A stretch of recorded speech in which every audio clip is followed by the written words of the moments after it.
Good evening and a warm welcome to all of you on this very special episode of India's admission hunt with a focus on the buzzword of the moment, innovation. As we all know, our Prime Minister is focusing a lot on innovation. A lot of initiatives by the Ministry of Education and all other government bodies are focused around how we can innovate in the day life and actually come with newer solutions in every walk of life. And it becomes more relevant when these distress times are around us. So today's theme is built around exploring innovation during difficult times. And we have with us a very, very eminent global body, Big Innovation Center, bringing in a lot of perspectives on innovation today. I take this opportunity to welcome all the esteemed guests from different part of the globe. Today we have representing United States, United Kingdom. We have experts from Middle East, and we also have eminent personalities from Indian shores. So it's going to be a very diverse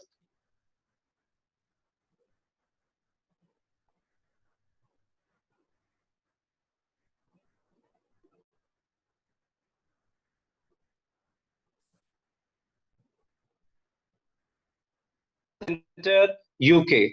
So with this, I invite my colleague, Mr. Chandan Anand, to take the proceedings ahead. Over to you, Chandan. Yes, thank you so much, Rahul. And you set the tone right well. We have welcomed all the audience and eminent speakers from all across the world. And this is such an interesting topic of discussion which we'll be having today. I'm sure our audience would also be very much keen to understand the kind of culture of innovation and the exploration of innovation in difficult times, which is going across the countries, across the world. So with this, I would now like to invite Mr. Abdul Rahman. He is the head of Big Innovation Center. And to introduce him in the panel today, I would like to introduce him.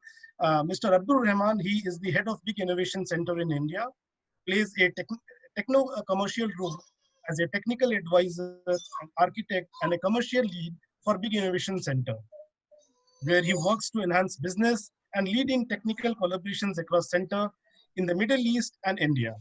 He brings more than 2 decades of rich experience working in the Middle East, mostly in UAE and Saudi Arabia and India. He is responsible for the Pavilion 2.0, coordinating the build and maintenance of software platform. As commercial lead, Mr. Rahman is also widening and deepening Big Innovation Center's products and service markets. Abdul Rahman is qualified as MSc in Computer Informatics Systems from University of Wales, UK, with undergraduate in Electrical Engineering from University of Mumbai, India. Rahman is also Vice President of Education e-Solution Companies, offers futuristic technologies such as AI, VR, AR, IoT, and blockchain.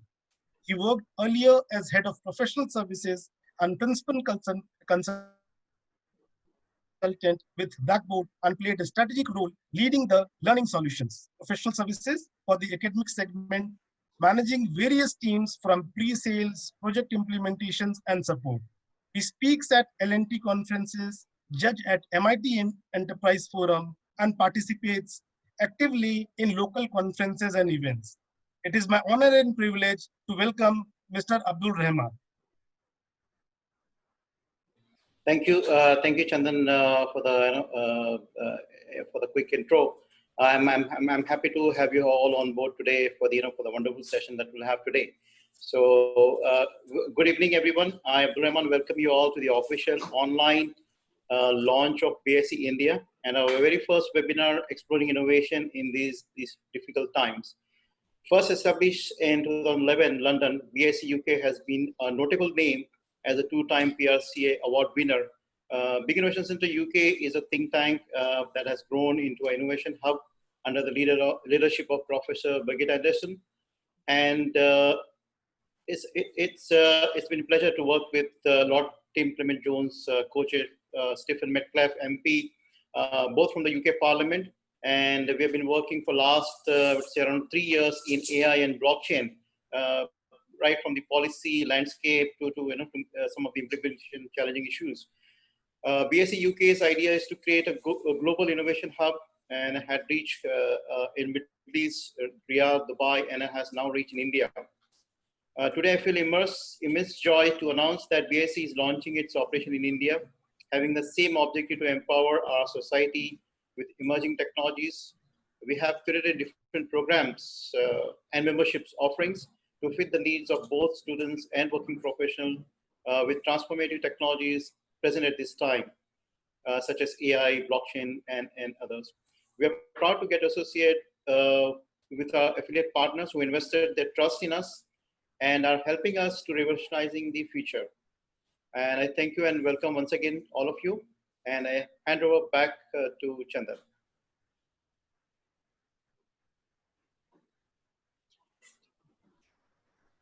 Your mic, Chandan. Chandan, your mic. I'm sorry. Yeah. So thank you so much, Abdul. Actually set the tone of what Big Innovation is doing. And with a very open-handed and open hearts, we welcome you in your operations in India. I'm sure the academia of this country will also welcome the kind of approach we are bringing in this country as well. So with this, I would now like to move forward and would like to introduce Professor Brigitte Anderson. She's the CEO of Big Innovation Center UK. Professor Anderson is CEO of Big Innovation Center, a London-based think tank and innovation hub that promotes open innovation via challenged lead task forces, all party groups in UK Parliament on artificial intelligence and blockchain. She advises economists, policymakers of national governments and beyond Europe and large firms, and serves as an expert defense witness in UK courts on matter of IP use of internet. Professor Anderson is PhD and MSc in economics from University of Reading and MA and BA from University of Alba. Being an entrepreneur and international expert in business model innovation, intellectual property governance, and weightless and smart knowledge economy, she is called in by media, and her work is published in renowned academic journals and highlighted in government reports. During the internet boom, Professor Anderson launched and run probably UK's biggest interdisciplinary postgraduate programs on e-commerce at the University of London, where she holds the title Professor of Economics and Management of Innovation. It's our honor and privilege to welcome Professor Anderson in today's event with the keynote address. Welcome you, ma'am. Thank you very much, and I'm honored for this fantastic introduction. I'm delighted for the meeting here today on exploring innovation in difficult times, but innovation in difficult times also allow us to build purposeful economies, societies, and amazing futures. And of course, it's time right now to pull together around shared goals. And this is what Big Innovation Center really is about. We are sampling a unique band of original doers and practitioners and researchers from all over the world to brainstorm innovation and tech-led creative solutions with our members, and we're hammering out feasible actions. And our partners include business and policy leaders from big corporates and startups and entrepreneurships and government and parliament, investors and academics, and with them we are building the future at the emotional, at the intellectual, and at the physical level. In my keynote here, I want to do three things. I want to introduce a little bit about Big Innovation in the background. Then I want to move on to kind of the low-touch economy, how we could respond. This is very timely. And then I will talk about how we can be building a global purposeful growth hub and how to participate. So first here, as an introduction to Big Innovation Center, we began 9 years ago on the back of the financial crisis in the UK. We had the burst of the financial bubble, the bubble that shook Europe, and in particular Europe's biggest financial hub, the City of London. And it took with this a lot of personal debt amongst households due to unproductive entrepreneurship in the financial sector, huge loss of jobs, increased inequality, unsustainable product markets, and it brought the Western world into austerity. But innovation was clearly the way to drive things forward and build up growth and prosperity. And Big Innovation Center was then formed in 2011 at the front, as a front-leading innovation hub and think tank. It took off with sponsorship from a group of big corporates across different sectors, from manufacturing to finance and services. A university consortium joined us as sponsors with match funding from the Higher Education Funding Council for England in the first couple of years.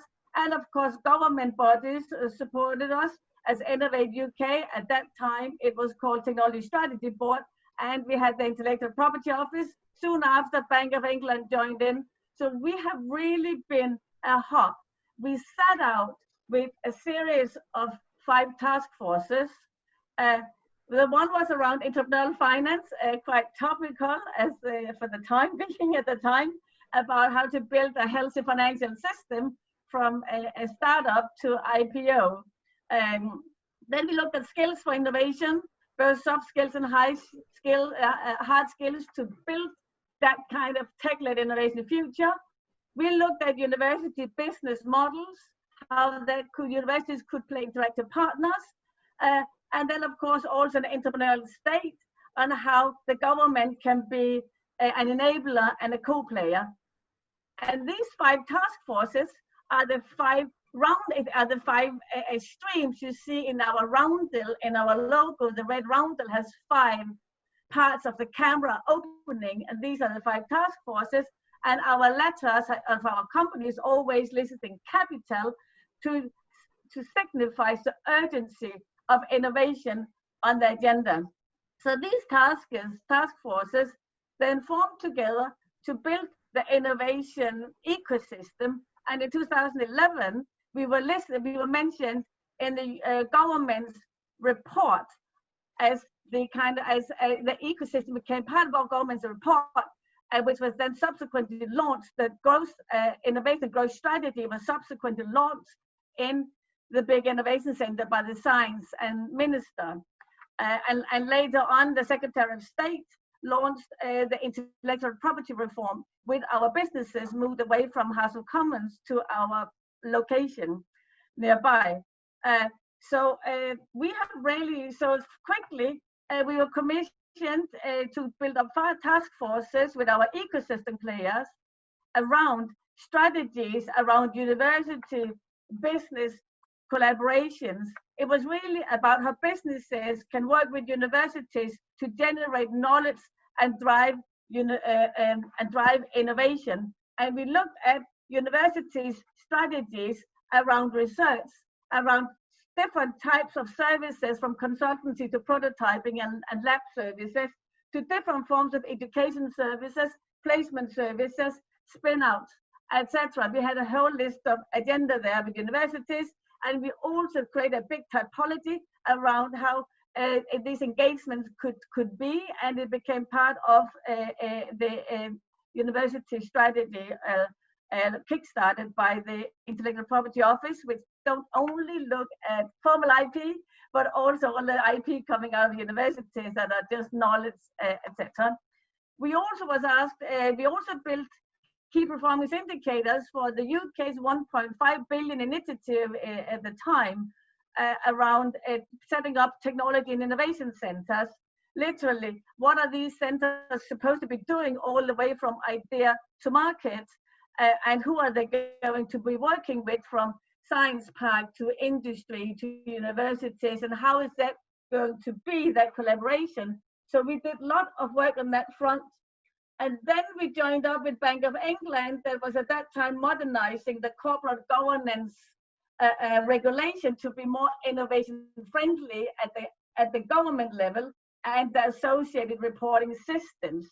And quickly, we were then in 2016, we were asked by UK Parliament to start a major task force on artificial intelligence with our partners, because that had become part of the industrial strategy, a pillar industrial strategy at the time. And a year later, we were asked to do the same thing for blockchain. So I think we can say quite confidently that the UK's science and technology policy has been moving over a period over the last 50 years to be mainly focused on first the science base, building the science base. Then it became part of technology policy, focusing on certain technologies and big engineering technologies. Then we had innovation policy that was really about building technology transfer offices in universities and other tech transfer offices in companies. But then big innovation center became leading the movement in creating open innovation ecosystems where the focus is on the innovation system and the people as the players and co-creators, because the people are, at the end of the day, the ones in the companies and in the governments who are making the difference. It's not the physical institution. Of course, that's necessary, but we know we can also do things in many good mechanisms with the people. So we can say that we are crowding in the innovation ecosystem to co-produce the future innovation ecosystem of which we're all part, and in which everybody's business models and purpose coexist. Whether you're from government, industry, academia, other sectors, we are all playing different parts in the jigsaw of the system. So now to the opportunity for India and the whole world, of course.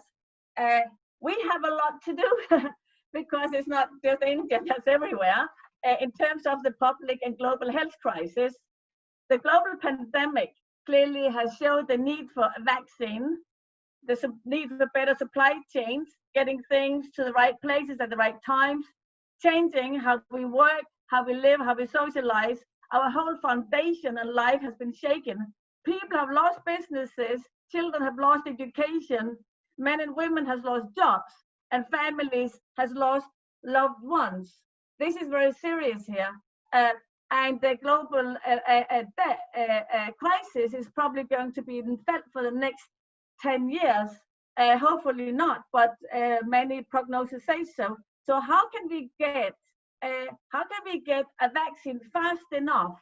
How can we share our data globally fast enough in a sustainable and ethical way?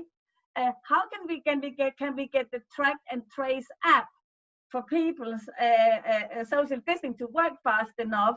And how can we basically test the population fast enough? We have many problems everybody dealing with, and how can we get the things at the right places fast enough? Well, basically, we have discussed that a lot in our artificial intelligence and blockchain groups, and they show a very good example of where actually the problems has been in the innovation ecosystem we've been developing, but also where the solutions are in these new high-tech societies. And we don't start from a clean slate, and neither do India, because India is already very high-tech.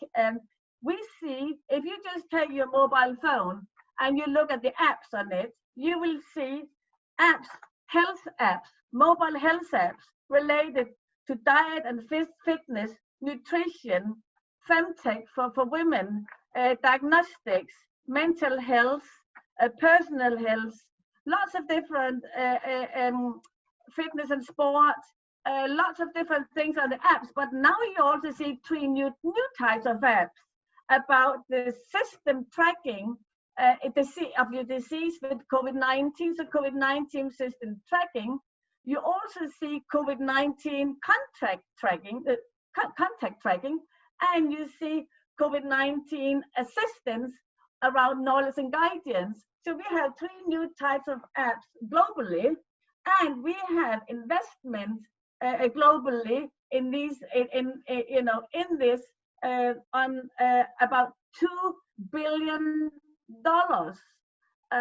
And we can be expecting from all these health apps which we have to have a revenue or turnover, so to speak, in excess of $100 billion by 2025.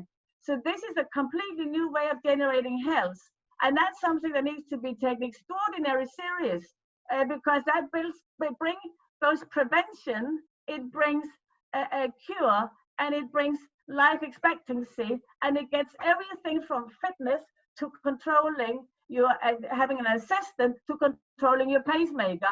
It's the whole thing. They need to be part of the ecosystem. Why are they so good globally, and why there's such a big uptake in Africa, in many countries, Central Asia, Asia is because they have a high population growth, high burden of disease prevalence, small healthcare workforce, large people in the countryside, and limited financial resources.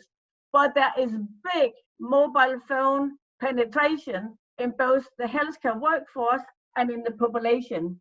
And now, of course, we have the issue with COVID-19, where we have a high burden of COVID-19 disease prevalence, a limited hospital capacity and healthcare workforce, and we have large cities with high people concentration. So I could go on talking about this whole mobile health. It just shows an example of how we can change something very radically, how the quality of the health app varies, but some are extraordinary high quality and good, how it can increase well-being. We can integrate the best international health services. It's a new way of understanding the ecosystem around health. And the health industry clearly is changing public-private. So we need to look at when we have the tech giants controlling our health under my apps. There has to be some governance around that because I don't want to go to here, but I can think of many things that need to be going. And of course, data and in data sharing. And these are some of the things that we have discussed in our artificial intelligence blockchain groups in Parliament and in our wider work of Big Innovation Center. I want to say here that I want to leave this because I want to say that was an example. We can go to the issue of sustainability and building green growth, the issue of fake news, hate crime, the whole thing. These apps can be extraordinary in helping for these areas, but also in general, the new technologies. We have seen an industrial revolutions happening, being growth drivers over many, many centuries. And at least the last 200 years we have seen this big new technologies coming in as early mechanization. We had the steam power, the railways. We had agriculture chemicals, and we got plastic, electrical engineering. We had mass production of oil, petrochemicals. Then we had the early internet with the software. As we know it, that was non-interactive. And now we have artificial intelligence. We got robotics, blockchain, virtual reality, Internet of Things, and smart. But they're not yet implemented as much as they could, and they're not doing as much as they could. So this is where we have to build these task forces to ensure that they become the same growth drivers as the previous technologies were. There is a difference. The previous technologies is very about physical, big physical infrastructure, big physical things. But we have now reached, we need new infrastructure, more intangible, and we need our issue of things have peaked. We cannot have more computers, iPads, refrigerators, furniture in our houses, electrical equipment. We can't keep fitting it all in. But that's not where the innovations are. It's not in that kind of hard things. It is building better welfare, better healthcare systems, better financial systems, better education systems, EdTech, better government systems. We have GovTech, better schools, better transport, more sustainability. Either these kind of intangibles that now become the big drivers, and that is where our big focus is. And this is where we need to come together. And this is where, of course, issues around data regulation, automated decision-making, and equalities of the haves and have not are still very important. and we need to discuss those at length, because data is, we are not fueling the system with as much petrochemicals or steel. We are fueling the system with the data, but we need to govern it, because we have become co-creators, all of us, whether we will it or not, want it or not. No one is not a co-creator in the future. We cannot stand next to it. We are part of it. So we need to be also part of it in a very, very positive way. And we have discussed areas of face recognition, emotion recognition, track and trace, etc. I think that this is something where everybody comes together to build these futures. We also talked about at the beginning, Abdul Rahman mentioned it, about building global growth hubs. We all want to be part of a global growth hub, and we want to have it at our doorsteps, and we want to have it globally. And different countries in the world have had different approaches to building these national growth hubs. It is about different cultures of innovation globally, and we have researched and visited and used evidence to build to see how the approach has been to build innovation growth hubs, and what different innovation labs approaches have been. And I just want to highlight some observations and how we took it further in the UK. So we have university business linkages was a very, very strong growth hubs around Silicon Valley and around Boston, and the American approach, getting a very strong science base that could feed into the local industry as a catalyst. Then we saw in India, and I speak from outside, we saw in India building very, very strong supplier relationships around IT as a service, and software as a service to the full world, first to America, and then of course globally. And now of course the issue, and we all know Bangalore of course, but this is across India and your neighboring countries as well. Of course the question now comes, how can that IT hub that's very good in early internet and very good in digitalization, how does that translate into artificial intelligence and blockchain hub? That needs to re-innovate itself again. That's very, very important here. How are you going to be transferring to the next techno-economic paradigm? So now, so we had US, we got India, we got China. China have had to develop great infrastructure investment around building in districts, district development, beautiful cities, great architecture, great school, a place entrepreneurs want to be, and a place entrepreneurs want to headquarter after they have received sponsors funding. So it's not like when you grow, you leave your location and go to somewhere better. When you grow, you stay where you are. Very important. That's how they built Hangzhou, Suzhou, many of these, Shenzhen, these areas. You stay when you get investment funding, you don't leave. That's a big thing. So district relationship, district development is very important. Europe has looked at lots around hubs around large companies, using big companies being accelerators. So Eindhoven Brainport, for example, in Holland, received 40% of their Dutch R&D. They don't receive. They are 40% of the R&D expenditures for the country because of they have been building around Philips Electronics that started as a catalyst, but now it's a hub in its own right. So this is important to large companies. And then we have Saudi Arabia and the Middle East. Saudi Arabia has focused very much around smart cities, the whole Red Sea area, and the NEOM project, new city, huge, and a cultural revolution, of course, also doubling the workforce by revolutionizing the women's approach in the country.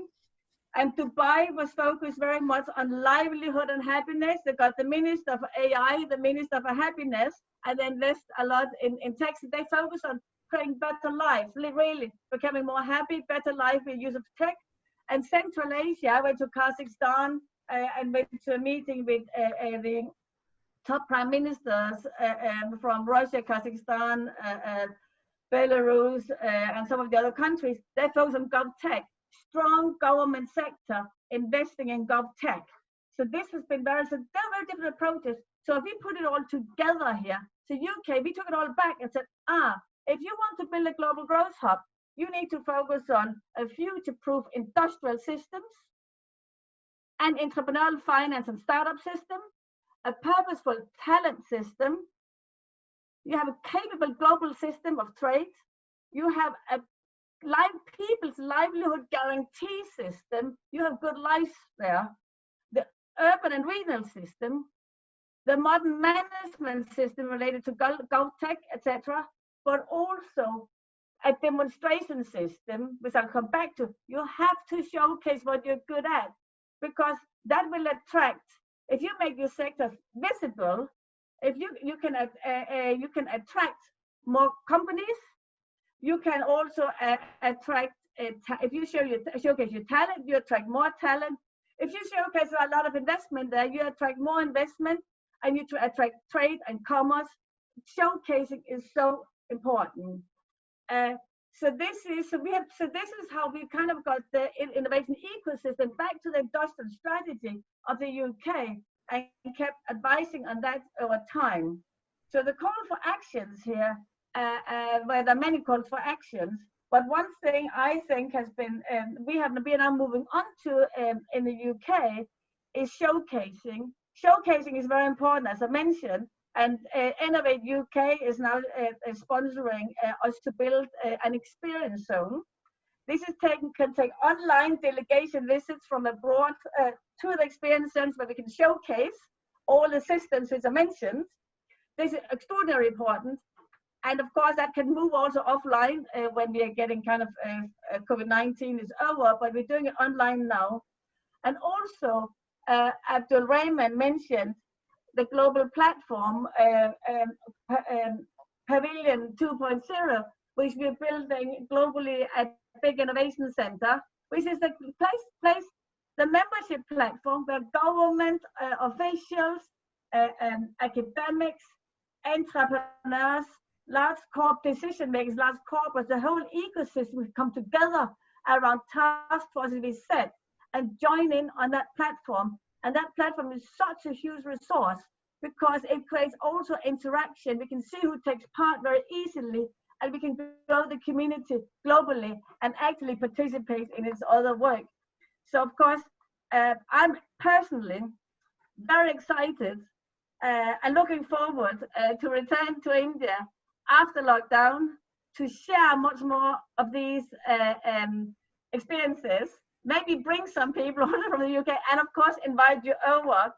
I think that clearly for India is already a big power hub of the world, but now we can focus to catalyze that power hub, of course, and build the ecosystem within. And I'm very proud to be part of that and to be invited to talk today. Thank you very much. Thank you. So thank you, Professor Anderson. It was indeed a very insightful thoughts which you have given to us. You not only focused about a particular geography, you in fact, in such a small talk, you have highlighted each and every aspect of innovation which your organization and your vision is there to spread across the world. You talked about AI, IoT, the different techniques and technology which is coming into innovation, from healthcare to education, to transport, smart cities, many angles you actually touched. You showed us the way from the 2 billion economy, how we are eyeing towards 100 billion economy. So that immense and gives an insight about how huge the opportunities could be in business, in creating employment. So many things. The horizons will actually expand when we are looking this set of transformation and this business opportunity during this pandemic era. So though we are actually facing the anti-God pandemic and people are actually struggling and fighting towards the safety and security, lots of opportunities are also coming up. And these kind of sessions and seminars and the thought leaders which is coming from across the world to show light and show lots of positivity I must say that, Professor Anderson, I personally feel lots of positive vibe and energy which came from your body language, your speech. You have actually, none of your voice modulation was going low. It was up and it was very clear. The kind of message we want to portray through this speech is actually touched our heart and our brains. Your session was very informative. It was very insightful. I'm sure the people who have witnessed you, who have listened to you, would get benefited out of it, and they would like to associate you in future. So thank you so much. Thank you so much, Professor Anderson, for this insight. Yes. So moving ahead now, we have a wonderful panel discussion, which is in streamline now, and I'm sure people would be waiting for this panel discussion to happen. And with this, I would like to introduce our moderator of this panel discussion, Mr. J. He is the Chief Strategic Officer of Big Innovation Center India. He is a thought leader who has assisted companies to reach new horizons and put them on par with the rapidly evolving innovative technology sector. He is also founder and CEO of Growth Grids Advisory and Consulting, which nurtures startups and supports established corporate organizations in the innovative technology sector in India and in ANZ region. He focuses on ideas and effect new age societal and sustainable challenges with innovative and entrepreneurial responses to them. Jayanti specializes in corporate innovation, emerging technologies, disruptive innovations, new digital business models, digital transformation, self-disruption strategies. His professional advisor and consulting capacity, Jayanti is adept in strategic planning, innovation management system and frameworks, global growth strategies, market and competitive intelligence, and international market extensions. I welcome you, Mr. Jay, in today's session, and you are the session moderator. With this, I would also like to introduce and invite Mr. Kavi Chawla. He is the managing partner, Baton Global USA. Mr. Vilas Lezin is the CEO of Silicon Valley Innovation Center from USA. Dr. Achana Mantri, she is the Vice Chancellor of Chitkara University. Dr. Vikas Singhji, he is the Executive Director, ITS Education Group. So ITS Education Group and Chitkara University, they are one of the renowned and very famous educational institutes in Northern India. So to you, Mr. J, kindly take the session forward. Thank you, Chandan.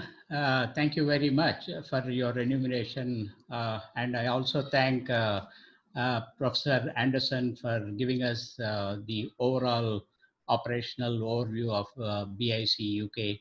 We thank you very much. Yeah, good evening all. Though some of us are in different time zones, I understand, Glass and Kavi. As we all are globally experiencing this unprecedented uncertainty to the humanity with this pandemic, we are also sure that human intelligence and resilience as a whole will soon overcome these challenging times, as Professor Anderson also enumerated the challenges that we are going to address in the next decade or so. And it is with this great pleasure that BIC India welcome all the participants to this inaugural panel discussion session on the culture of innovation. To set aside, to define a culture of innovation is, as we understand, it is an environment that supports creative thinking and advances efforts to extract economic and social value from knowledge, and in doing so, generates new or improved products, services, processes for the betterment of society. We believe in it, and today I have the privilege of hosting this eminent panel of speakers, madam and sirs, on this very interesting and happening subject, the culture of innovation. With honor, I welcome all our expert speakers to this panel discussion session. Now, I invite Dr. Archana Mantri to address the gathering to give her brief insights about culture of innovation, what she thinks about it. Dr. Archana. Thank you, Jay. Am I audible? Yes. Yes. Okay. Okay. Thank you, Jay Chandan, for this opportunity to be a part of this eminent panel. You ask about the culture of innovation, and the keynote speaker today has actually well elaborated on all the aspects. I bring to you a very different, I will not say different, but an inclusive vision on how a university can inculcate innovation mechanism within the system. So, but I have a question. I mean, all of us know the answer, but I would still like to ask it. So what good difficult times can do to us?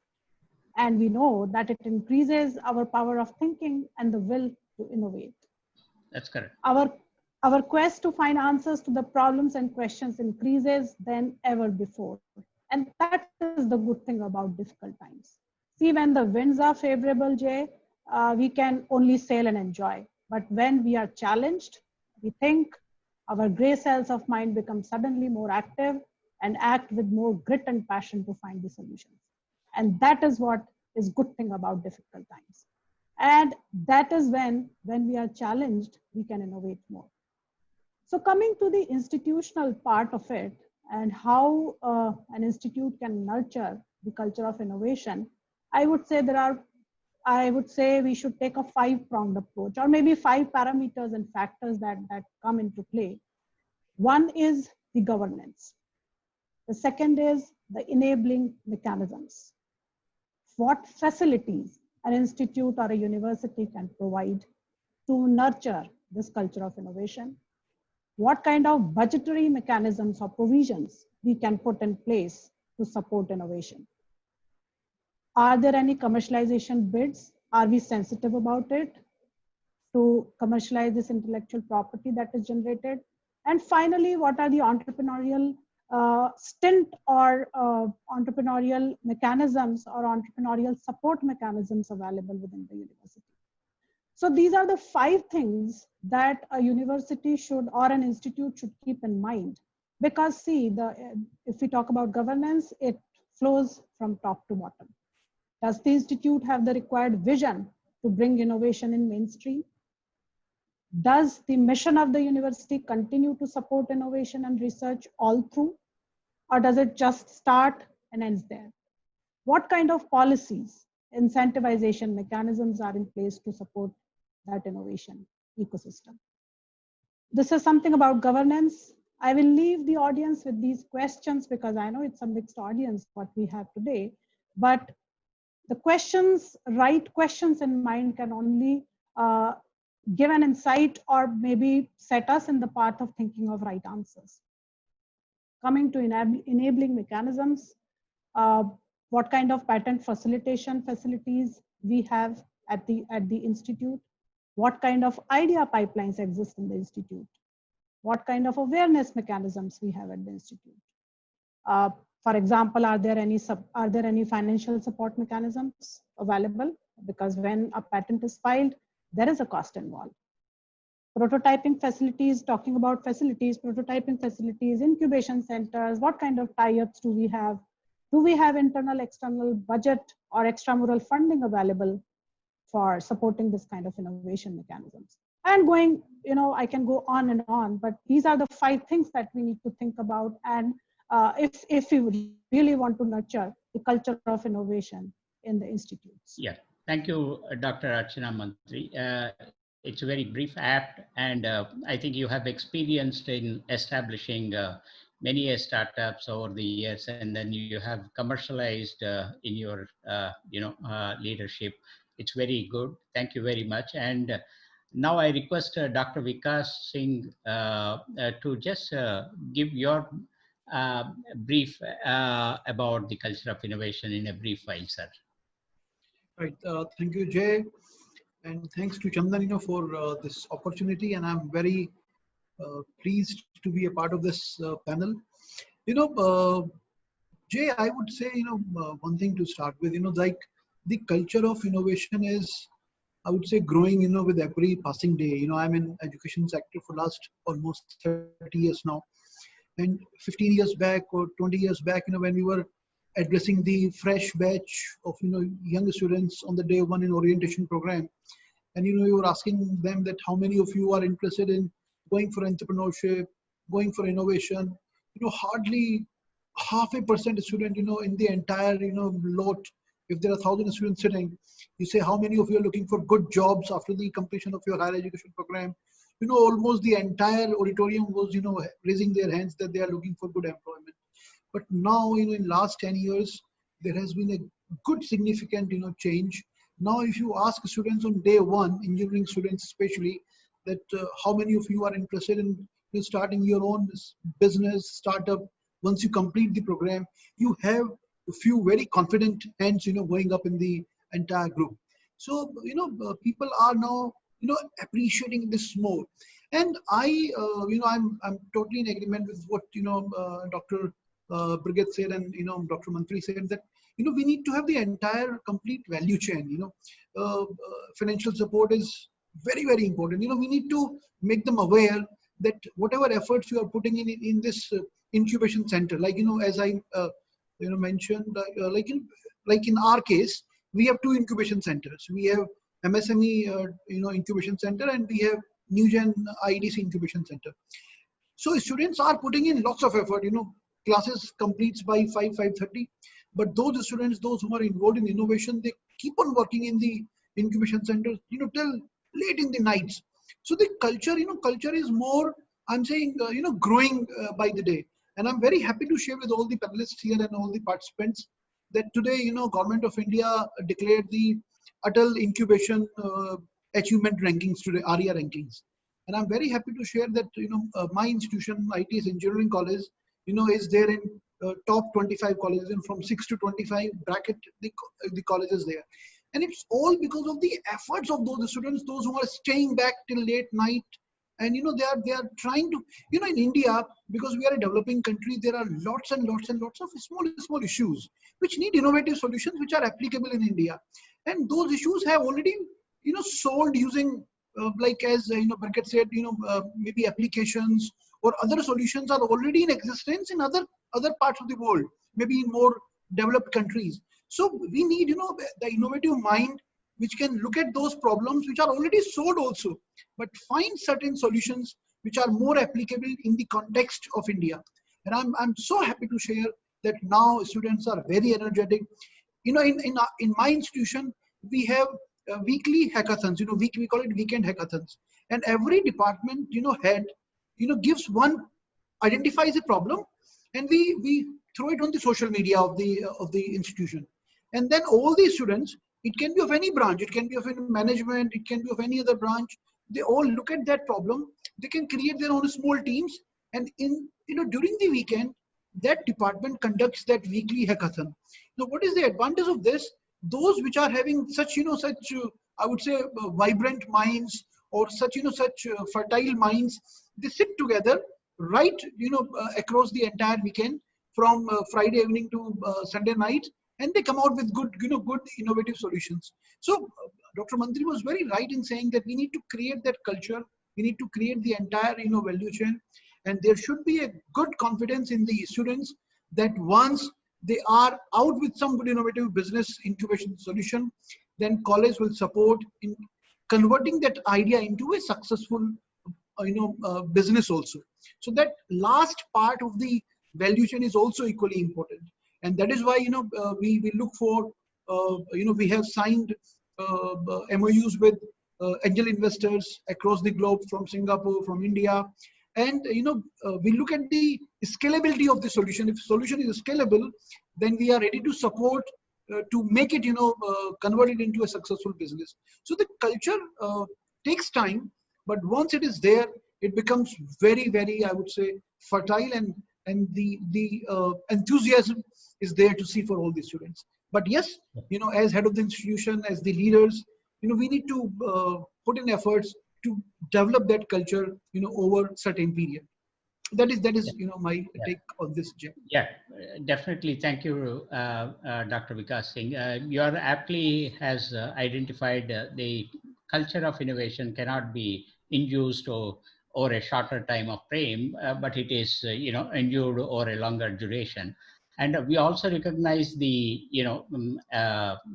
acclaim that you have achieved from the Government of India. Congratulations to you and your institution and all the members involved. And we will be more interacting. This is a brief point, and I'll get back to you all again. Now, I will request Mr. Blas to say his brief views on the culture of innovation from the dimension of his experience of working with the corporate and as well as educational institutions. Mr. Blas. Yeah, thanks so much for having me here. Really, really enjoyed listening to all those conversations. So a little bit of the background for myself. So I'm CEO of Silicon Valley Innovation Center. We are the management and innovation consulting firm based in Silicon Valley. And we work with pretty much Fortune 500, Fortune 1000 companies throughout the world. And what every speaker has said, and especially what you, Mr. Vikas, have said about this culture is very prominent, because a lot of people, when they think about innovation, they think about innovation as a big I, right? Is that like the innovation?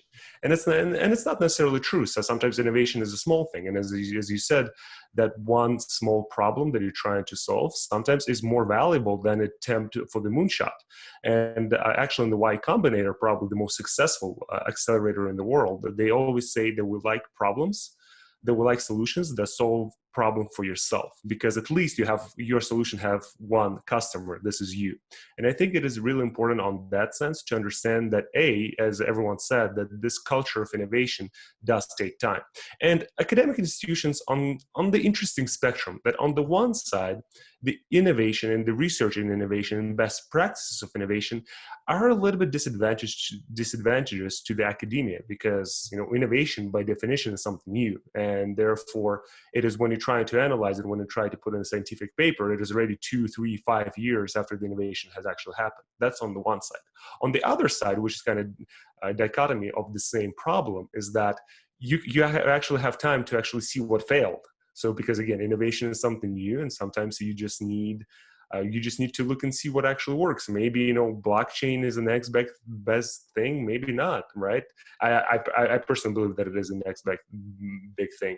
But then at the same time, I think that besides the research and all of those ecosystem that you create within your organization, besides the research, if you want to be experts in innovation, you need to do the innovation. You cannot just study innovation. And again, that innovation, it does not need to be a big I innovation. It could be a small I innovation. And I think that this is where the partnerships with the different, corporate, where the partnership with the different companies that actually has already done something similar becomes extremely valuable, because innovation is, again, by definition, something new. And if you already know some people, some companies, some global organizations that went through this particular process and went through this particular setup of addressing the same challenges, how do you set up the incubator? How do you set up the accelerator? How do you actually make sure that you commercialize the knowledge that is coming from your university? Just find some partners who already did that, and they can share some of the best practices, and you can actually focus on being creative, actually moving things forward, instead of trying to focus on the attempts to create the ecosystem. So I think, again, academia is in a really interesting spot where they are right now, in both in the research and the innovation in general. But I think the combination of a good research, focusing on what works, what not, on top of that, building partnerships with the companies who already done it, who already have those best practices, and most importantly, pushing for the innovation, and no matter how big or how small that innovation is extremely important to establishing that innovative ground for both students, partners, and governments in general. Because again, one of the greatest minds in academia, and without full understanding what challenges and what benefits innovation brings, we cannot move forward. Yeah, thank you, Vilas, for the new dimension of understanding innovation in a practical manner and implementable model. I understand you and your team does quite a lot of innovation research as such, not only related to corporates, but also to the academia. Yep. It's very interesting to see further in our panel discussion beyond the culture of innovation. How do we solve problems through the process of innovation? And to have innovation, we all are discussing culture of innovation, and a common language of innovation is a must to really address the issues. I'll get back to you. Thank you very much. And now may I request Mr. Kavi Chawla, to give his insights and experiences into the culture of innovation in his management practice, not related only to the corporates, but also to the governments at large. So you brings in a new perspective, Kavi. We would like to really hear from you in a brief. Thank you. Thanks, Jay. Thanks. Again, it's a pleasure to be here. You know, when I think about cultures of innovation and when we look at organizations, whether they're private sector, whether it's government or academia, I'm oftentimes reminded of some words from Roger Van Oak. Most brilliance arises from ordinary people working together in extraordinary ways. Right? So when we think about innovation, there are a few characteristics that are required from an institution. And again, it's whether it's a government, whether it's private sector, whether it's academia, that enable, again, connectivity and also empowerment. Mm-hmm. So when I kind of pivot and based on our experience with academic institutions in particular, one of the biggest advantages that academic institutions have in enabling and building a culture of innovation, and I think, Dr. Mantri kind of hit on this in the beginning, is that they have this pool of resources, right? They've got subject matter experts, they've got physical and financial resources, they've got access to data, and oftentimes they have access to key decision makers that individual organizations may not have, right? So they have a particular unique set of assets that they bring together that enables others to come together in this way that is enabling for innovation. That being said, I think one of the biggest barriers that academic institutions tend to face when it comes to innovation has to do with another point that Dr. Mantri raised, which is governance. And that's where academic institutions, at least in the US, tend to be very hierarchical, highly siloed, and very parochial or patriarchal in terms of their organizational culture and structure. What that tends to do is it creates barriers for the free flow of data, for the free flow of ideas, and it creates an environment that doesn't encourage failure, it doesn't encourage experimentation, it encourages playing within a very set playground, right? And so then that creates particular barriers. So when I think about successful innovation and kind of creating that ecosystem, and to use Professor Anderson's term, crowd in additional innovation, academic institutions need to start creating organizational, institutional, structural elements that transcend those kind of siloed, departmental approaches to thinking about problems, and kind of, to some degree, shifting towards an agile sort of operating model. But it's also at the top of the house, kind of shifting from a problem solution to almost a mission-oriented innovation, right? To that sense of ecosystem is, we are trying to innovate to solve poverty, right? We're trying to innovate to solve and find for COVID-19 vaccines.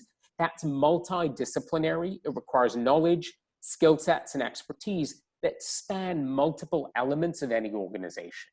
Right? And again, academia tends not to be set up institutionally to encourage that. So again, I think academic institutions play a critical role in innovation going forward, but their biggest challenge is overcoming some of that legacy system of institutional structure. And so with that, I'll turn it back to you, Jay. Thank you, Kavi. It's a different perspective to really, come up with as being in a corporate professional and then consulting point of view.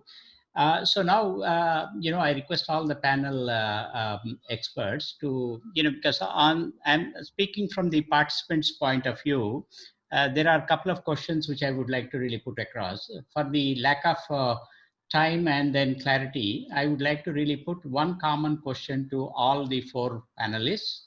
And I request each one of you to take a turn to explain your views and observations. Then we go on to another set of questions, one for the academia and one for the corporate and business world. Will that be okay? Yeah. So, yeah. So, no, we have a question for all the four experts. We invite each one of you by turn to share your views on this problem. While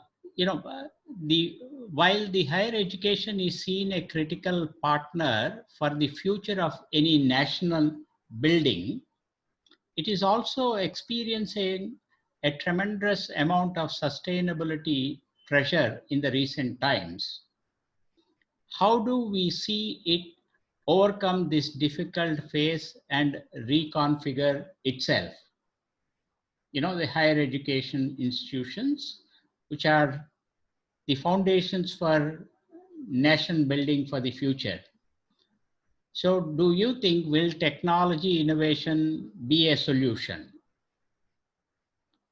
I leave it to the best interest of the experts, and then I request Dr. Archana Mantri to take the first turn, and we go after the others. Yes, ma'am. Yes, thank you, Jay. In fact, I answered this question in my opening remarks already, Jay. And I said that what is good about difficult times? The good thing about difficult times is that we can innovate. We can think more. We can work with more grit and passion. And as it is, Jay, difficult times or no difficult times, this time or that time, if we do not innovate, any organization would die. So innovation is the key. It's no more a choice, but a compulsion, but a necessity. So innovation, and when you talk about technology innovation, whatever time it is, technology innovation is the key to the solutions that we can produce. So innovation is the key, is the answer for all times, past, present, or tomorrow.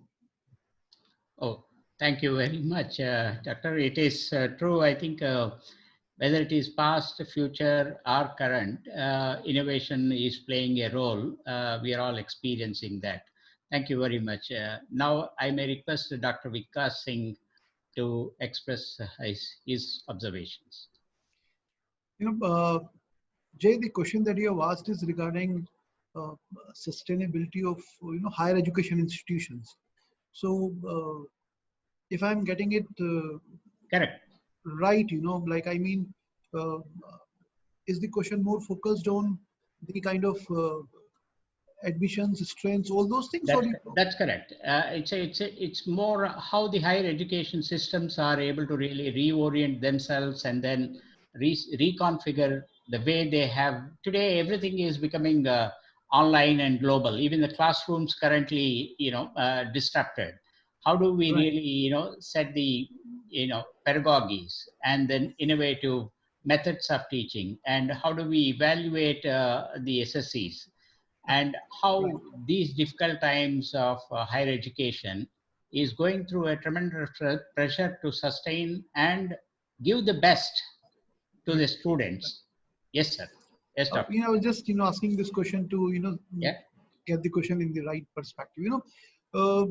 As Dr. Mantri has said, this is very correct that technological innovations are there right now and are going to be there more in future. And in fact, I'll just share with you on this issue only. I've written a book. If I can show it to you here. The book is this book says paper to screen, the future of education. Okay. The book this book basically covers some certain parts. But in India, I'm very happy to share with all the panelists here that government of India is taking steps in the right direction. The new national education policy, which is there, which came only about 10 days back. This is tackling this issue in a very pertinent way. And why I'm saying this, the content of MOOCs, the content of credits which can be taken in higher education from online education, that content is, gradually increasing. Now government is permitting 20%, and just about, a week back, there was one notification from AICTE again, especially, looking at the mode of class conductance, in these difficult times. The point is, government is moving in the right direction. And in India, the sustainability part, the issue is a little, I would say, need to be looked at from a wider angle. Like right now in India, the gross enrollment ratio is 26%, we say, and the national education policy is saying that let's take it to 50% by 2035. But there is another parameter which is known as eligibility enrollment ratio, which is very interesting. Last year in 2019 in India, a huge number, 11 million students, they completed their 12th education, 11 million. And out of those 11 million students, 10.5 million students who completed their 12th education, they actually joined higher education. So it means if the gross enrollment ratio is 26%, the eligibility enrollment ratio, those who are completing their school education and then joining higher education, is good 94-95%. So the technical innovation or the technological innovation needs to be robbed in right from the school education also. We need to see that in the age bracket of 16 to say 24 years, which is the higher education age group, we need to find out more innovative ways, more I would say disruptions are required to ensure that in that age group, the students, the young people of India, they are properly educated. The education can be through physical classrooms, it can be through online medium, it can be through skill development. We can choose, we can debate, we can decide, other parameters also, other ways also. But yes, this is very correct that only gross enrollment ratio is 26%, and there is huge scope, huge potential. We can increase the enrollments in school, and we can then ensure that those students who are enrolled in schools, they also come and join higher education. So yes, the sustainability question is there, but there is much to be achieved, and technological disruptions, innovations are going to play a very significant role in the times to come, in the coming years. I'm very, very confident that this new national education policy is a step in right direction, and in next 5 years things are going to be much brighter than much fruitful than what we are having right now.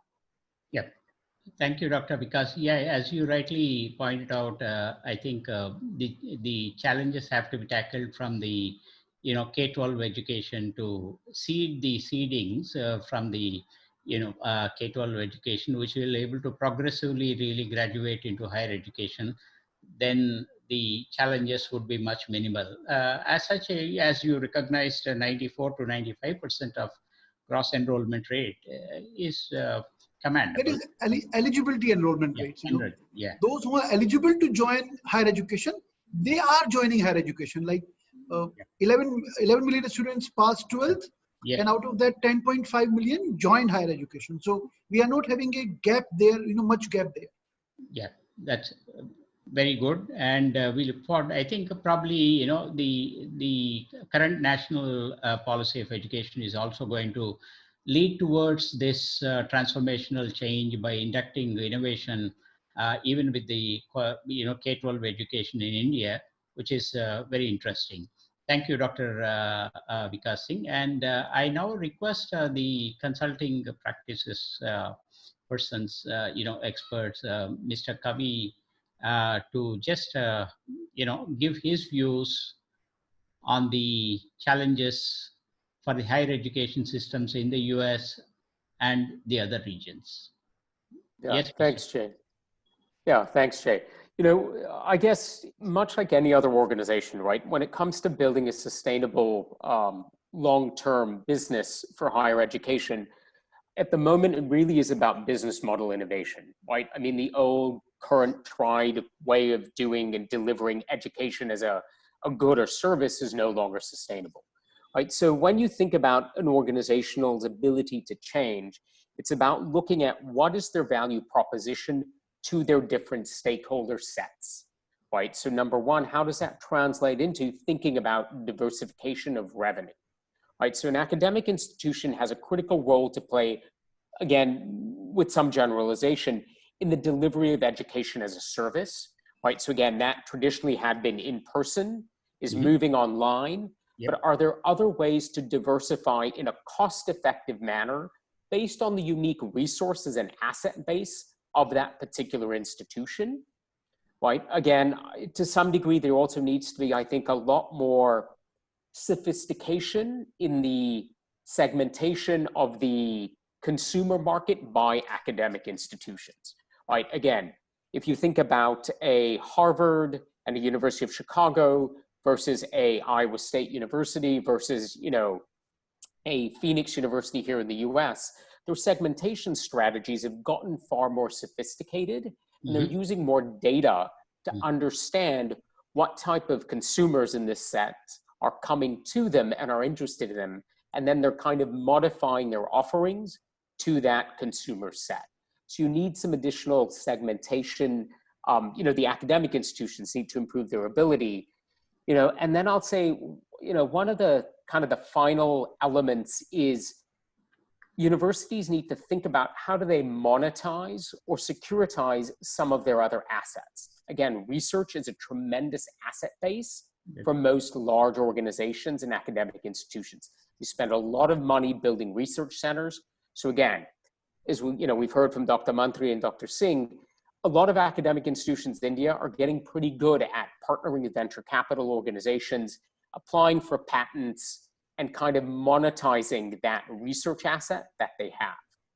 Again, when I think about the US, you know, or, you know, I think Columbia University in New York, right? Huge landowner. Harvard, huge landowner, right? So again, there are physical assets that these organizations have that they can utilize to drive additional revenue, right? Going away from just seeing the delivery of education as their primary revenue stream, is they need to start thinking about diversification. And then the final one is operational excellence. A lot of academic institutions tend to be relatively inefficient in how they run and manage their internal operations. There's a lot of data they don't utilize. There's a lot of technology rationalization that could occur. So by focusing on kind of, lack of a better word, trimming the fat, they can focus on really increasing their profit margins by running far more operationally efficient businesses. Yep. Thank you, Kavi. I think, yeah, it's a very, you know, subtle point. Sustainability is very essential for higher education. With this pandemic in place, you know, US happened to be the global educational hub, but it used to deliver in a physical model. Now suddenly the entire opportunity of having the students on their board and making them enriched is lost. But very surprisingly, India has took the advantage of the, you know, the preparedness what the new national education policy is opening up, even to really have the partnerships from the international organizations and academia to come join hands and then, you know, participate in India.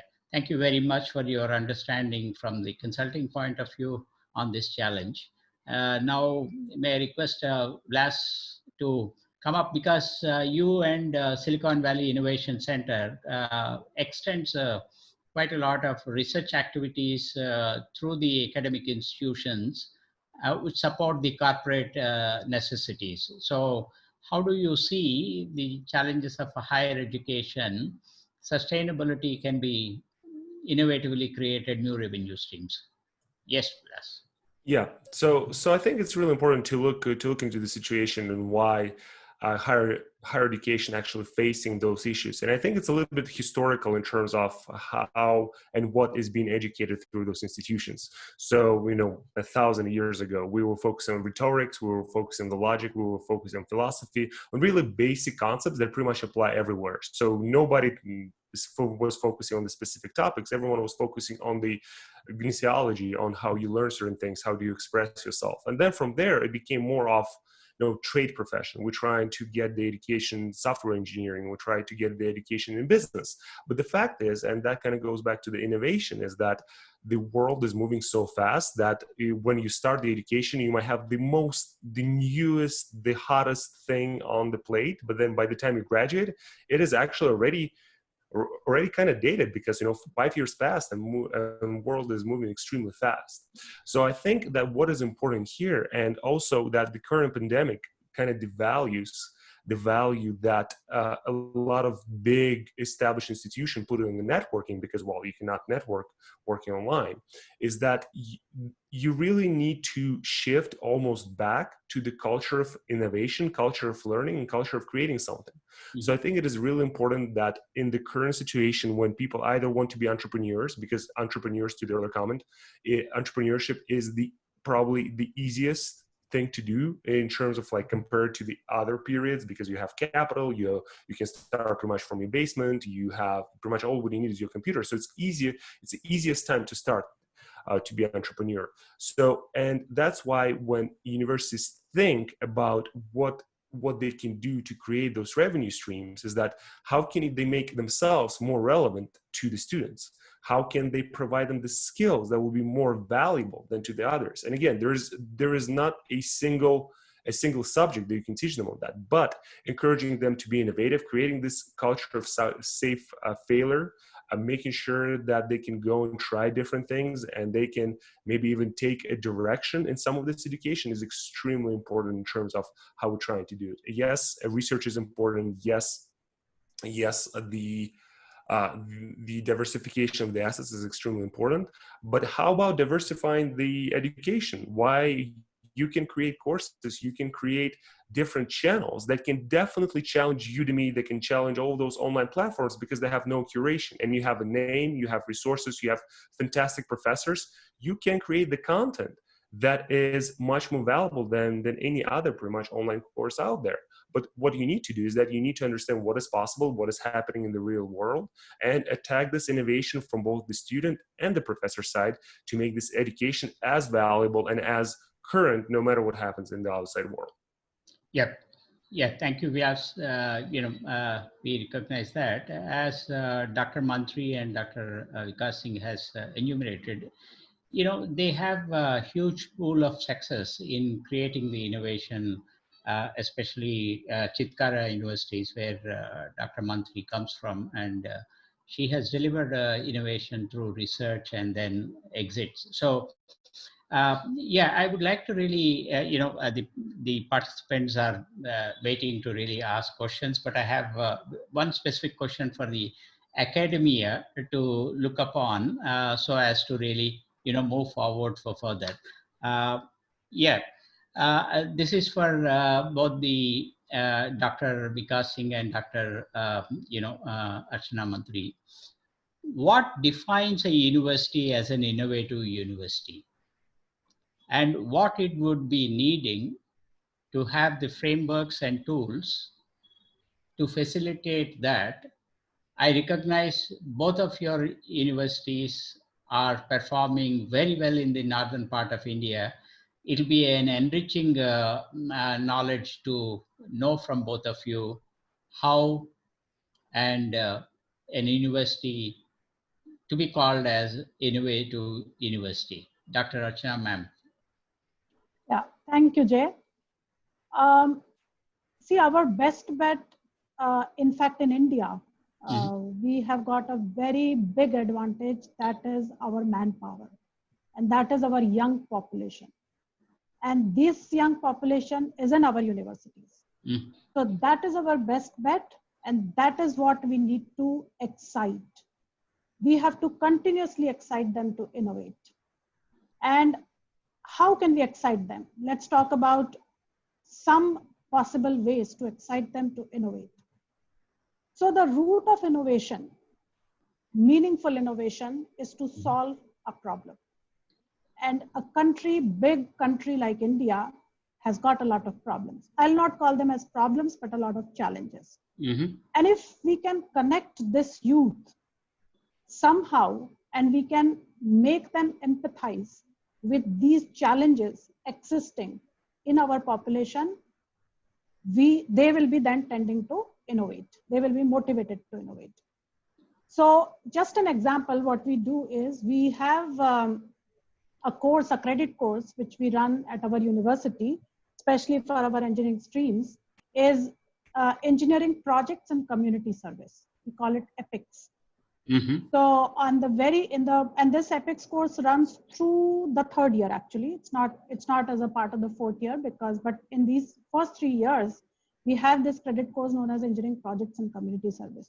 Now there is a structure which we associate with this, and in the first year, in the during the very orientation program, when the students come in, we make it a structure, and we have our faculty and students associate with our 5 adopted villages. In fact, we have adopted 5 villages in our vicinity, and these students that then get connected to these 5 villages and the population over there. And then they go there, meet up with people, find out their problems. We have also tied up with a lot of NGOs for this particular course. And these problems are identified. And then the group of faculty members curate these need statements to make problem statements, design problems as we call it. And then the students work through these problems to find innovative solutions and finally implement them in their second year and third year.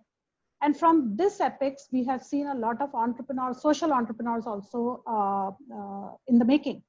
So this is what is one of the ways that I think is, and we have seen good results of this EPICS program. So finding real solutions to real problems, best bet the manpower, leverage the strengths, work on their weaknesses, create an ecosystem wherein they are rewarded and motivated to find solutions to these problems. So in fact, today itself, we have one of these social entrepreneurs out of this EPICS. They have won the Gandhian Young Technology Innovation Award for unique solution. And the unique solution is an alternate to stubble burning. All over the world, we know about this stubble burning problem, which comes from Punjab and Haryana. The world knows about it. And this particular solution is to find out an alternate for this stubble burning. And they won this Gandhian Young Technological Innovation Award, in fact, today itself. So, I mean, what I showed just now in few words, in few lines, is that exciting them right at the incoming stage, exciting them, making them aware about the problems which are existing, create an ecosystem, and an impact also I just now showed, an outcome also I just now told in the story. So this is what is one of the ways that we can excite and make this innovation culture sustain and make real impact to the lives of people. Even if you can touch one life, change one life in the society using these innovation, I think we have done our bit. Yes, so true, Dr. Mantri, and definitely it is indeed so true to really excite and then empower the younger generation who are the national building blocks for any country. I think your institution, your esteemed institutions have achieved to a greater extent, and in the coming times, I think we'll all be much more contributing to the cause. Now, I request Dr. Vikas Singh's viewpoint on this point. I totally agree with what Vilas said. That innovation is no more the big I word. Like now, you need not look like Einstein or behave like Einstein to be recognized as a good innovator now. Today, you will find that very I would say normal looking students, teachers, they are applying for so many patents. So I think the culture is evolving at a very fast pace. And as head of the institution, as heading the education group, I think our role is basically to channelize that energy, to give them opportunities, and to support their excitement. Now you just declare one startup weekend that you make small teams, pitch your ideas for innovation, and you will be getting a chance to incubate your idea with NewGen IDC or any of the incubation centers. And you will receive a lot of, I would say, applications from the students and teachers. We invite one patent advocate, because we kind of outsource that service. So because writing a patent application is a typical job. So we have outsourced that service, and when the lady comes, who is the patent advocate, when she comes to the campus, and she visits, about for 3.5 hours and half a day here. There is long list of faculty members, those who who look for appointment with that lady so that they can share their patentable ideas, with the advocate. So my to create an innovative university, you just need to give them a scope and channelize their energy. Students today are, I would say, they're trying to find out, and they look at they look all around.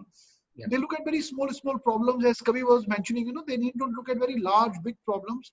They are actually looking at small problems. They come out with solution, and they come and talk to their mentors, teachers. They come to my office. So this is a small problem. I have this idea in mind. Can we patent it? I always encourage them that, okay, good.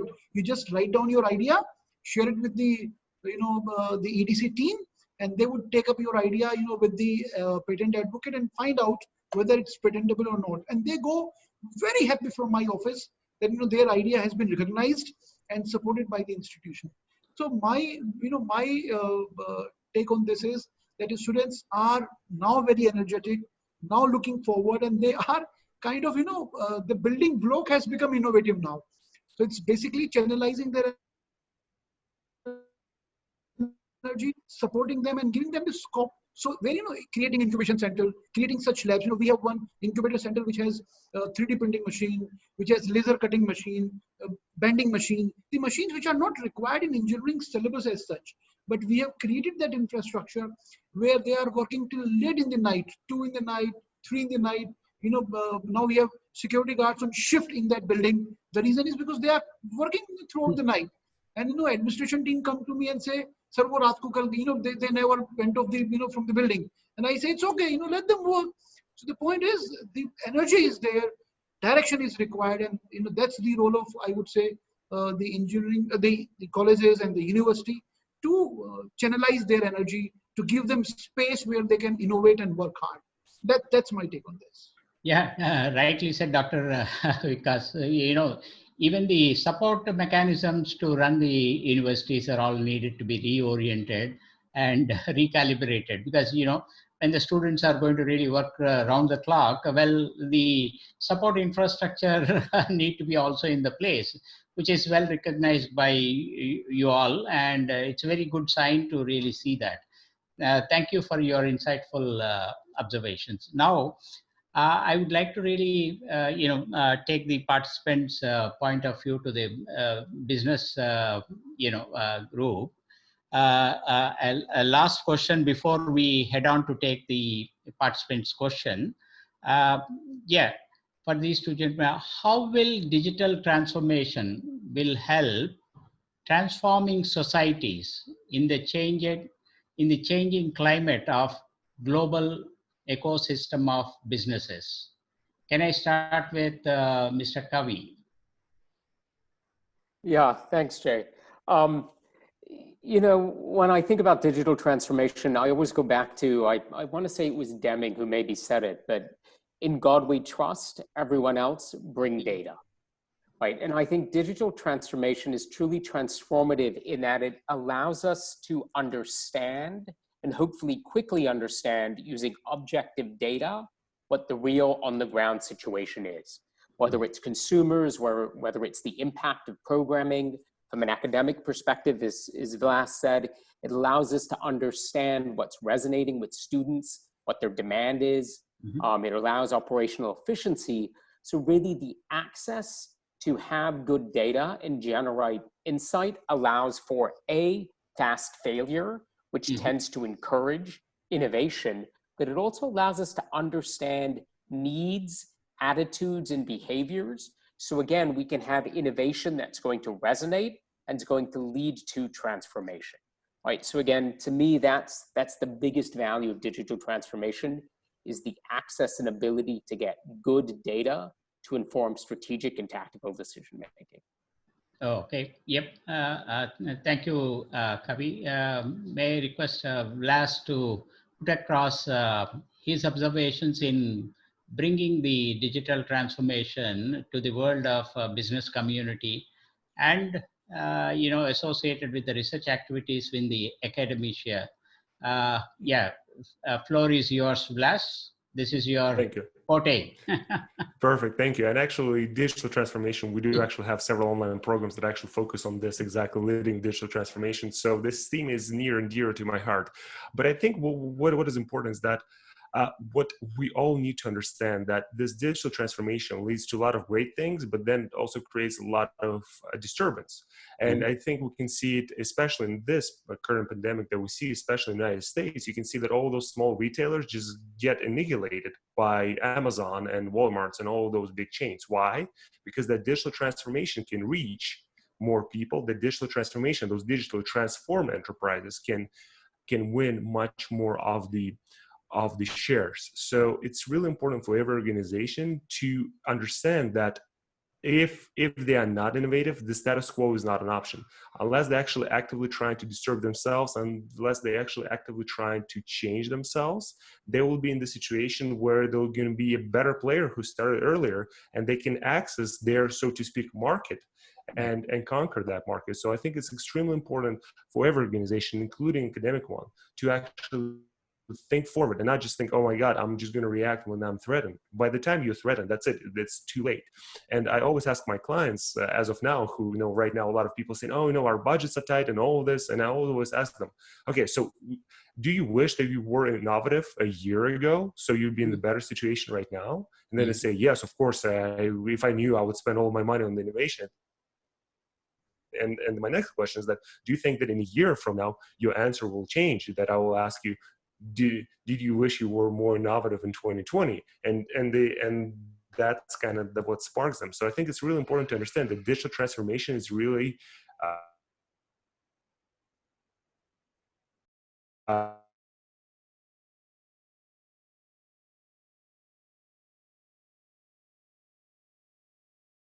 going into the for the insights, and then we learn more as the time progresses. Now, we open. Jay, I would like to add a little line here on digital transformation. Please. We have one very good success story I would like to share. We have Dean Students Welfare Office, and we had suggestion boxes there on the walls all across the campus. Hostels, and director offices, HOIs, and we were not getting we were opening those on weekly basis, and there were very few suggestions, if any. And then last year, digital transformation I'm referring to, we created a chat box on our website. And you would believe, when we have this chat box, now students are using that chat box and using their mobile phones. Now we are getting flooded with their feedback and suggestions. Right down to this tap in this hostel is not working, to this bulb on the boundary wall is not working. And we are actually, the administration team, they came to us and said, so digital transformation can be applied in all the areas, and this is something which is actually empowering the system, I would say. Yeah, definitely, Dr. Vikas Singh. As our founder CEO also has said in her keynote speech that mobile penetration all over the globe is inevitable. More mobiles than the humans. So I think definitely we all recognize digital transformation will bring in a lot of good. At the same time, as Mr. Vlas said, it also brings in a bit of challenges on how do we really balance in using technology. And it's an evolution. We are all experiencing it, fortunately. So I thank all the panelists for sharing your insightful and knowledgeable experiences and the practical implementations of creating innovation, sustaining innovation, and generating the excitement and value in the higher education as well as the enterprises that we deal with. So as I sum up before we move on taking the participants' questions, as I see as systems in education, are not to control those who serve, but to unleash their talent. So all of you are achieving unleashing the talent, as Dr. Archana ma'am also said, like, making them very exciting and then keeping them aware and then making them to, handhold them to really reach out their vision and creating value to the institution as well as for the students. As Kavi and Vilas also said, more and more entrepreneurs are coming out from the academic institutions, which is also a good sign. India being a very diverse country with a lot of talent, I think we are all enduring to really see more billion-dollar startups comes out of India. We are, outperform Silicon Valley in creating billion-dollar businesses out of our schools. We will be competing with you, and my founder Brigitte also recognizes how close we are with UK and Innovate UK initiative, and definitely Professor Anderson, we will seek your support in bringing Catapult, the excellence of innovation centers from UK to benefit to the Indian businesses and academia. Now, we will open the session for the participants' questions for 5 minutes, and we select selectively the questions, and then I request the panelists to address them. Just 5 minutes.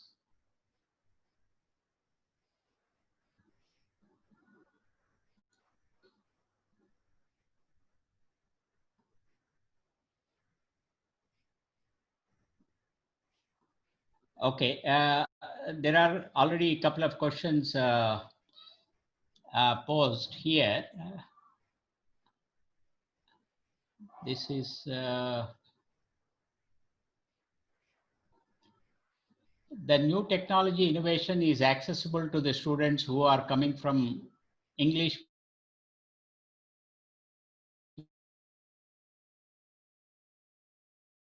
medium education in regional languages. How do we address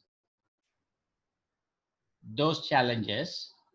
And all the advanced technology resources are currently made available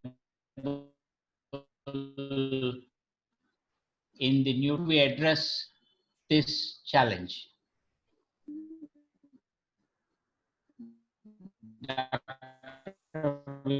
Because you would like to take it? There are incubation centers. As I mentioned, we have 2 incubation centers, and these are open to everyone. It's not like that you cannot be a Hindi speaking student, or you cannot be any other vernacular language student. It's open for all. It's basically we are looking at looking at a innovative idea, solution to an existing problem, whether the problem is large or small, and something which is scalable, which can be developed into a successful business subsequently. So that's the only criteria of I would say screening the idea. Language or opportunity or possibility, it's not limited by any language or any particular area or reason. So if he is himself or no certain students, those who are interested, most welcome to come to our website, share the ideas, and the cell of incubation which is there in the college, we'll take it from there. So I do not see much of a challenge in that direction. Oh, okay. Hope, I think, yeah, that is absolutely true. Language is a barrier, but then we are overcoming the challenge, and then, it's ideation and then nurturing so we welcome, and then, we are with even big Innovation Center will participate in, welcoming such ideas. And yeah, we look forward for that. I would like to take Dr. Archana Mantri's point of view on this statement. I think yes. Whosoever has asked this question, it's actually a very, very valid question. Yeah. In the sense that the resources, the kind of information available for innovation support mechanism is mostly in English. No, it's actually a truth. However, I would go with what Dr. Vikas Singh said, is that the innovation or the innovator should not see it as a barrier. There is an ecosystem, there are support mechanisms available wherein people do not look at language as a barrier. The new education policy we have been talking about and moving forward and looking forward, they have categorically said that higher education and school education should be supported in vernacular languages also. And moving forward, we are going to see a lot of innovation happening there also, in terms of speech to text conversions and AI-based systems which will support these vernacular languages, regional languages. So I don't think moving forward, this is going to be a challenge. The third thing is, from our experience, we have seen that most of the innovations come from these regional setups and the students who are coming from these regional problems. Because as I said, innovation can happen only if a right problem is identified in the right way. So since these people are coming and looking at the problem in a very, very, you can say, innovative way, looking at the problem is also innovative. So they look at it from a very unbiased mind, innovative way. They also bring up with a solution which is very innovative. And it happened with us that this Moksha, what I was talking about, this Jyati award that we got, this is coming actually from a student who is from an agricultural background, from a deep, remote village in Punjab, and he's coming from there, and he found that, and he didn't know what kind of solutions are existing. So it was a very unbiased, raw opinion that he brought in, and he said, why can't we do this? And yes, that was an innovative solution. And he didn't speak much of English, and it was taken up, and today they have won the award. So I would just say that let us not look at it as a barrier. Yes, you will find out challenges in terms of looking for information and looking for support, but yes, people are very open-minded. There are mechanisms, systems available who are going to support irrespective of the language that you speak. I'm pretty sure about it. Yeah, definitely, ma'am. I think, we agree that, and we look forward to really support and help all these such brilliant minds to come forward. Language will not be a barrier, and we will look forward for that. And then yeah. I just want to quickly add that I actually think it's one of the problems that you can solve as an innovator. That if you don't have enough connection to those rural parts, is that connecting to them and creating material creates a unique population, creates unique demographic, creates a unique opportunity to actually monetize that knowledge in that particular language. And I think it is extremely important to be able to tap into that. And that might be one of those small I innovation that turns into the big I innovation for those institutes, just to enable those people in the rural areas to do certain things, because like nobody else can reach them and you can. And in fact, coming from a regional background actually becomes handy when you are scaling up the operations, because you can actually go to the population which speaks that language, and nobody else but you can make them understand the power of the innovation or the solution that you are bringing. No English speaking person can do it. So if I'm talking about this particular system, which is going to be deployed with actual people who are cultivating, who are doing agriculture, they don't speak English. However, this particular innovator who has brought up this solution, he can go to those places, talk about in their language, tell them about the solution in their language. So it's very powerful. It's very good that you are coming from a regional language. So it should be leveraged as an advantage rather than a disadvantage. Can I come with a small point here? I come from a very small country in Europe called Denmark. That was where I was born. I lived in England for my whole adult life. It's very, very important that people from Europe is full of small countries that are born not English speaking, but the education policy has to be, you have to learn a global language. When you go to school in small countries, the textbooks don't come always in your language, and you don't have to go very far. Secondary school, you have to be able to read English in education. and of course university. If you study engineering, you have to read German. And I think it's just very, very important that governments and regional governments and national governments ensure that people actually get to grip with the most appropriate global language as if relevant for the country, relevant for them, so they can actually communicate at a global level. And I do think English today is clearly very, very important. But there's another language, it's called computer language. And it's very, very, very difficult to read computer manuals today. I was sitting emailing Google several times yesterday, the day before, because I didn't understand the instructions to Google Suite. So we have a lot of languages going on here. It's not just simple language, it's also professional language and computer language. That can be very, so I think that we need to ensure that the languages, we have really great support structures around language, whether it is the soft skills of working with software and computing, or whether it's language reading and writing. Yeah, thank you, Professor Anderson. We definitely understand. I think the national education policy in India is also considering the regional language induction in recognizing the talent from the grassroots level, which is very encouraging. And as Dr. Vikas and Dr. Archana and Blas also has enumerated, I think changing times will really bring in this reform also. One last interesting question posed by anonymous attendee, which is very interesting. It is open for all of us, and I welcome Kavi's remarks to start with, and Professor Anderson can able to really extend, and rest of the panelists can able to really through. What innovations are possible without technology? Very interesting. Yeah, that is. I think, well, that is. That's a really good one.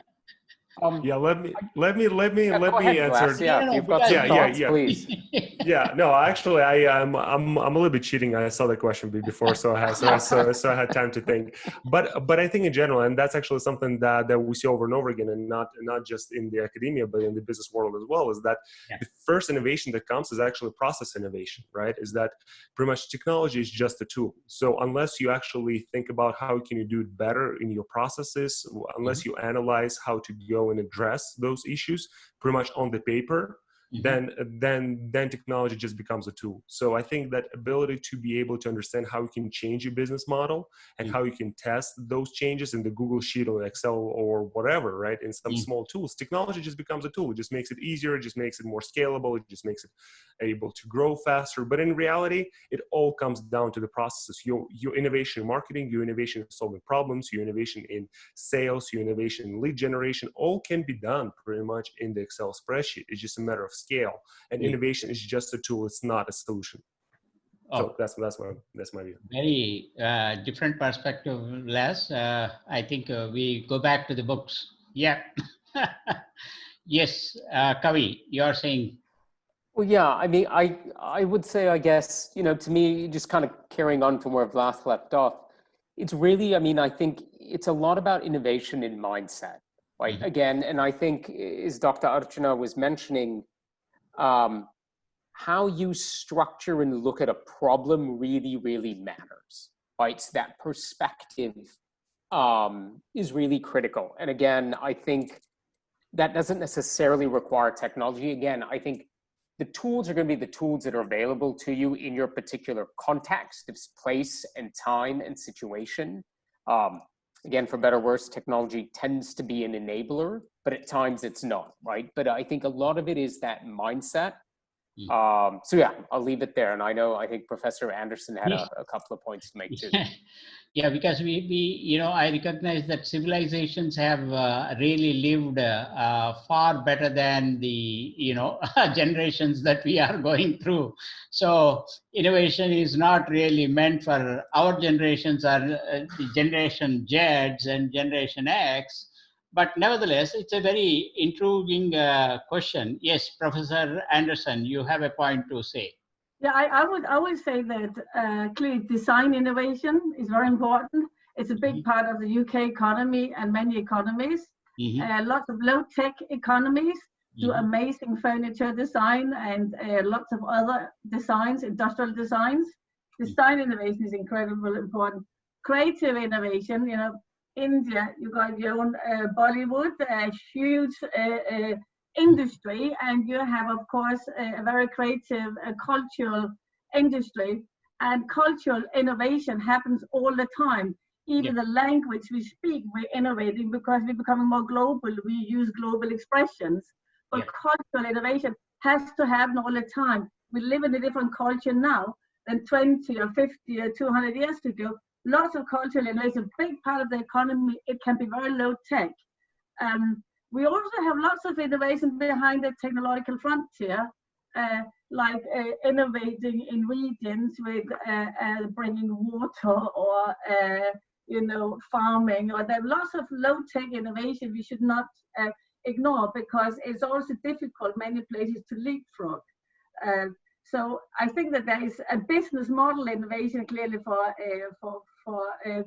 lots of startup companies. They may not have innovated a new technology, but they've innovated a new business model.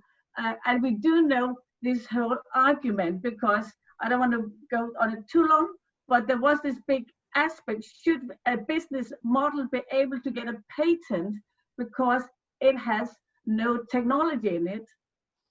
Yes, in the United States you can get a patent on it. You cannot in any European countries I know about. And I was part of the software hearing by the European Commission between 2002 and 2005. So this is a huge, many of these companies who innovate new business models like eBay, Amazon, and lots of other ones, they didn't invent new software. They invented the business model. And so lots of, this is, I think it's a great question, but there's lots of innovation, commercial innovation here. Yeah, thank you, Professor Anderson. Yes, Dr. Archana Mantri, please. So I am going to give solid examples to what Kavi and Brigitte said. We all know about Mitti Cool. That's a design innovation, because we all know that the mitti, the soil, cools, and the person just you know reshaped the whole thing into a fridge, and it became Mitti Cool, right? And then we have got in our own innovation ecosystem an innovator who just innovated another you know process and design both, which is Swachhni. So the person just redesigned the matka, you know, the Indian tumbler that which is used to store water and to make it cool. So, and we all know that rice husk is a good filter, and it also has got bacteria killing properties. So the rice husk was made into pellets, and they were put in the form of little cakes into the 2-story tumbler, which is used to store water, and innovation. So, and that's it. So this doesn't require any technology to come into play, but here are 2 solid examples that we can, one can even innovate a process or a design, or come up with a solution which is real solution to a real problem. Yeah, definitely, Dr. Mantri. And I just want to add a very quick example of this innovation without technology. So, for example, Netflix creating their own content has no technology built in it whatsoever. They built a platform; they would be completely fine redistributing other content, but their ability to create their own content actually what transformed them and made them who they are right now. So again, not all innovation comes from technology. Technology is just an enabler. Yep, true. Yeah, Dr. Vikas Singh. You know, I'm agreeing with the the view of the panelists. You know that technology is an enabler. You know, and what Kavi was saying, that the enabler. It's basically not is only of enabler. We can have many innovations and of various sizes and shapes where IT or IT as technology is not very much required, and the earlier knowledge that we are having can be found to find innovative solutions to small and large problems. And what Dr. Mantri has said is very impressive, that students are involved with 5 villages and trying to find out solutions to their village problems, I would say, here again, IT will not be of much use, but the solutions which those students are driving, the mindset that they are developing is going to be of immense value. So mindset is of prime importance here. Technology is only a magnifier, amplifier, or enabler, and the knowledge and mindset is more important, I would say. Yep, definitely, Dr. Vikas Singh. Thank you very much. And then I request my Mr. Abdul Rahman to say his remarks on this question before I hand over to him. Yep. Thank you, Jay. I think just to point, definitely frugal innovation in our innovation language, so that gets the the thinking as a design thinking or something like that.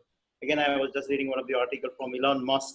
We're using the EV, the new technology is coming, so he's making the EV platform, but the batteries are being created by the competitors. So you can see EV as a service. So you make the platform as exactly. And the competitors making the actual batteries. So again, it's a very innovative way of co-creating, co-creating the ecosystem. So I think it's a good how we see what's happening and how we connect the dots. No need to innovate if there's something already exists, right?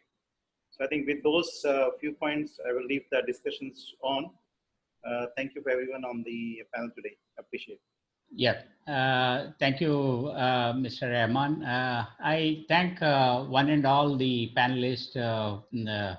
Archana Mantri, Dr. Vikas Singh, Mr. Vyas, and Mr. Kavi Chawla, and finally Professor Anderson for taking time out from various time zones and then making this event more memorable, more knowledgeable, and more sharing with your experiences in implementing practical innovation.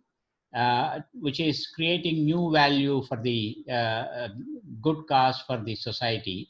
And we endure to really, nurture the initiatives that we are taking up in India through the BIC Innovation Labs.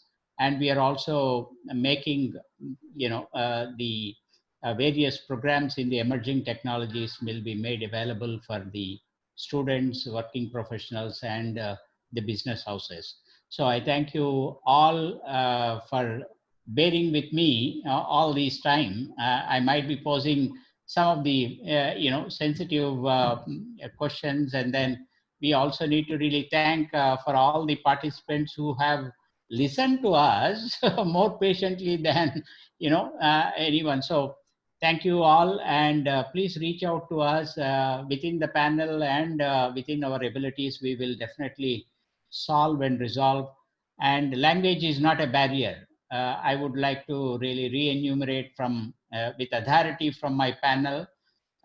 Language will not be a barrier for creating innovation.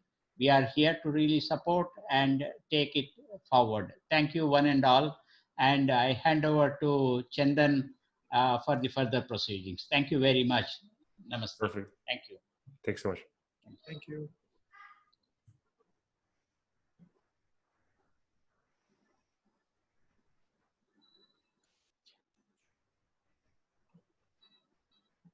Chandan, your mic.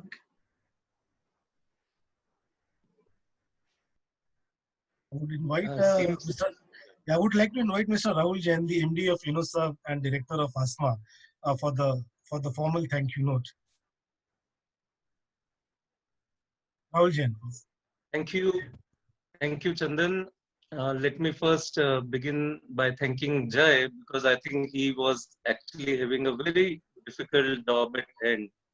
It was such a knowledgeable panel with us together in order to channelize the whole conversation, get the insights out, and many interesting points actually got discussed. Disruption calls for innovation, and innovation causes disruption. I think that is the clear message that we have from today's deliberation that happened. And I'm so glad that Big Innovation Center chose ASMA as a platform to actually launch its initiative here in India. And we heard Professor Anderson. It was so insightful to learn how you in UK and in other parts of the world are actually making innovation an important agenda.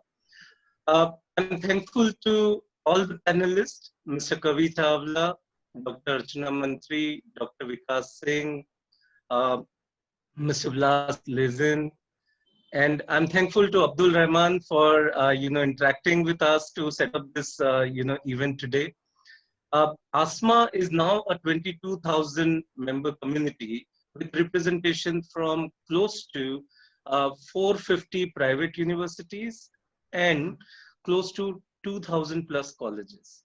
We are growing every quarter, and we have taken many initiatives in different aspects in order to equip Indian education ecosystem to grow further.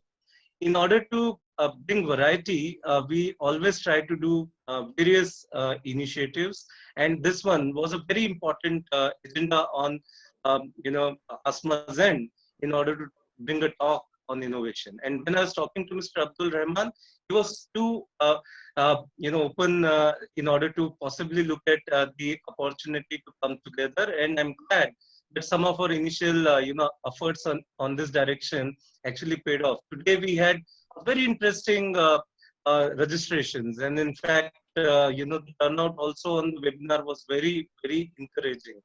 This event is available on Facebook Live, and we will be actually sending the recording to all the registered participants, which were 586. So I'm sure the buzzword about innovation is anyway growing, but big innovation center as an enabler will come out very, very well. So with this, I invite all of you to actually partner with us at ASMA, and we look forward to further patronage and more opportunities to create interesting events ahead in time. Over to you, Chandan. Thank you so much. Thank you so much, everyone. Thank you, Rahul.